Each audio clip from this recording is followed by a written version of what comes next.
తెలంగాణ బీజేపీలో లోక్సభ అభ్యర్థుల టికెట్ల లొల్లి నడుస్తోంది. బీజేపీ హైకమాండ్ శనివారం నాడు తెలంగాణలోని 9 స్థానాలకు పోటీ చేసే అభ్యర్థుల పేర్లను ప్రకటించింది.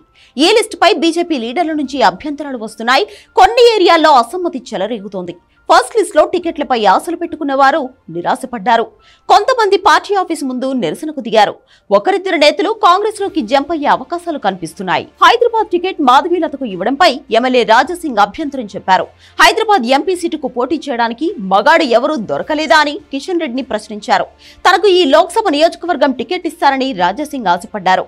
లేదంటే సికింద్రాబాద్ సీట్ అయినా ఇవ్వాలని కోరుకున్నారు. కానీ లిస్ట్ లో మాధవీలత పేరు ఉండడంపై రాజాసింగ్ తీవ్ర అభ్యంతరం చెబుతున్నారు.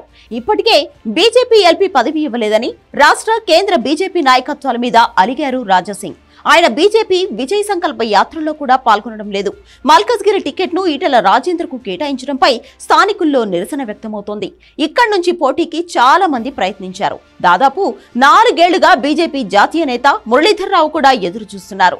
మల్కజ్గిరి నియోజకవర్గంలో పార్టీ ప్రచార కార్యక్రమాలు చేస్తున్నారు. కేంద్ర ప్రభుత్వ అభివృద్ధి కార్యక్రమాలను జనంలోకి తీసుకెళ్తున్నారు. అయినా అధిష్టానం తనకు కాకుండా ఈటెల రాజేందర్కు ఇవ్వడంతో ఎక్స్ లో తన నిరాశను ప్రకటించారు మురళీధర్ రావు. నియోజకవర్గంలో ఎంతో చేశా అయినా ఫలితం దక్కలేదు అన్నట్లుగా ట్వీట్ చేశారు. ఇదే సీట్ను ఈటలకు ఇవ్వొద్దంటూ కూన శ్రీశైలం గౌడ్ అభ్యంతరం చెబుతూ వచ్చారు. స్థానిక నేతలకే ఇవ్వాలి, నాన్ లోకల్ అభ్యర్థులకు ఇవ్వొద్దంటూ ఈ మధ్య మల్కజ్గిరి నియోజకవర్గంలోని బీజేపీ నేతలతో కలిసి ఆయన మీటింగ్ కూడా పెట్టారు. ఇప్పుడు ఈటలకు ఇవ్వడంతో కూన శ్రీశైలం గౌడ్ బీజేపీకి గుడ్ బై చెప్పే ఆలోచనలో ఉన్నట్లు తెలుస్తోంది.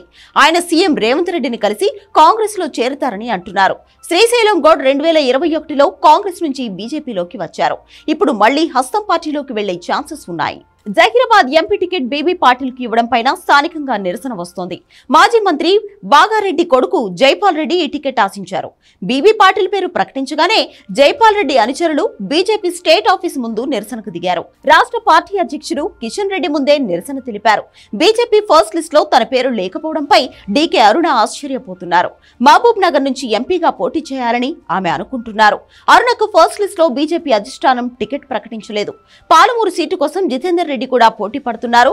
తనకు బీజేపీ ఎంపీ టికెట్ ఇస్తానంటేనే పార్టీలో చేరినట్లు జితేందర్ రెడ్డి చెబుతున్నారు. మరి పాలమూరు ఎంపీ టికెట్ ఎవరికిస్తారు? డీకే అరుణ లేదంటే జితేందర్ రెడ్డి? వీళ్ళిద్దరూ కాకుండా రాష్ట్ర పార్టీ కోశాధికారి శాంతికుమారికి ఇస్తారా?